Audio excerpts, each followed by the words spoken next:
Well, let's speak to Paymaster General Nick Thomas-Symonds, who joins us now. Good to see you this morning.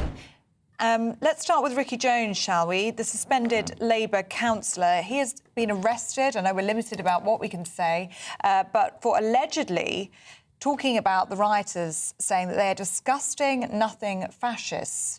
We need to cut all of their throats and get rid of them all. What do you have to say about that behaviour and that language from a Labour councillor? Well, look, firstly, it's very good to join you this morning, as always. In relation to that individual, he was immediately suspended from the Labour Party. There has now been an arrest, so there's an investigation ongoing. So I'm obviously going to be circumspect in what I now say, but moving from the individual case, just to say, look, it doesn't matter who you are. If you are out on our streets, if you are found to be, or you plead guilty to violence on our streets or threats of violence, then you will face the full force of the law, whoever you are. And I think that's a very strong message the government has been sending out. You've seen the sentences that have been handed down. You know, we've seen concluded cases with up to 3 year sentences handed down for violent disorder only days before. That's the government's position. It doesn't matter who you are, you will be held to account for your actions. Yeah, and look, and that's absolutely right, and that's as it should be, of course.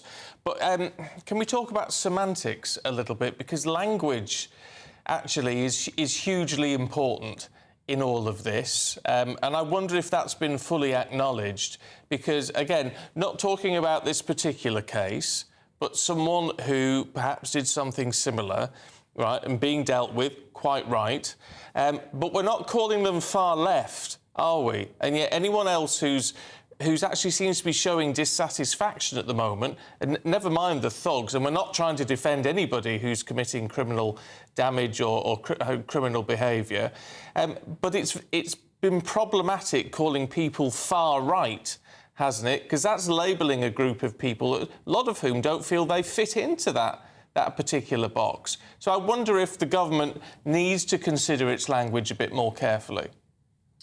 Well, no, I don't agree with that, because when we've been talking about far-right thugs on our streets, we're talking about the people who've gone out with the intent of violence, frankly. They don't turn up with legitimate concerns. They turn up with weapons. They create havoc on our streets. They wreak violence. What we are not talking about, let's just make this distinction very, very clear, because I was out in the general election up and down the country for 6 weeks. I was up and down the country campaigning for months and even years before that. And I had many conversations on the doorsteps with people concerned about a variety of things, cost of living, public services, and indeed levels of migration. But when I was having those conversations on the doorsteps about levels of migration, these were decent, law-abiding people who were never dream of going out on our doorsteps creating violence. So let's just make that distinction. The far-right thugs on our streets, that minority of people have been causing havoc on our streets, going out intent on violence, that's one group, and they are being dealt with very firmly and robustly. But people who raise legitimate concerns about migration is completely different. They are not people who would engage in that sort of violence and thuggery. And it's really important, as we were saying in the general election, that we listen to those concerns. That's what this government is doing. Right, but how then do you... I mean, you need to get that message across then, don't you? Because, I mean, certainly I've talked to people who were out in Blackpool when there was trouble there. Now, these aren't people who were engaging in trouble. That is a small minority, as is always the case with these sort of things. They were out just protesting like anybody else, like the counter-protests have been doing. They were just out there protesting and feeling that their voices weren't being heard, and now they, whatever you say, whatever Keir's said, they feel like they have been labelled far right, and that hurts them. And they've said to me, well, they feel like Sir Keir Starmer has just thrown fuel on the fire with his language. I don't agree with that throwing film at all, actually. And I think there is a very clear distinction here. People who, there's a tradition in our country of peaceful protest. That's a very fine tradition. I wouldn't, by the way, having visited police officers on the front line in Bristol yesterday, be encouraging people to go out on the streets at the moment. It certainly wouldn't be appropriate for me to be doing that, and I wouldn't. But there is a fine tradition in the UK of peaceful protest, but that is completely different from people who turn up, the far-right thugs who turn up, whose intent is not to protest about any issue.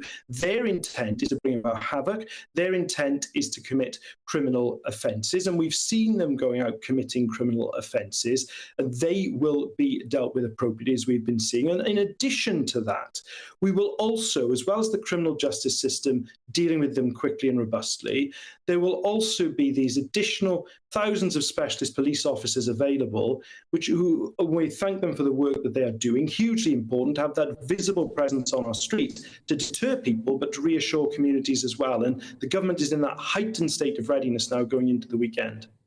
Well, let's talk about the weekend, shall we? Because reports on some of the papers this morning that the police are examining links between what they're describing as far-right extremists and football hooligans. They're concerned about more violent flare-ups over the weekend. Are you expecting further disorder, and what is the government doing to prepare for that?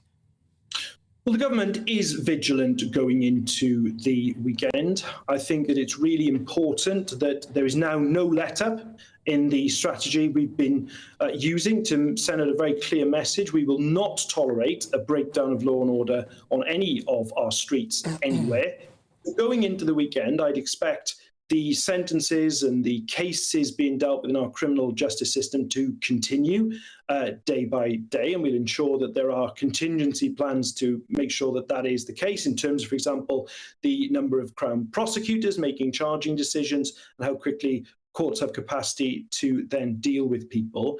But secondly, and I was pleased to be able to say thank you to police officers even in Somerset yesterday who'd been out policing disorder, and to thank them for putting themselves in harm's way.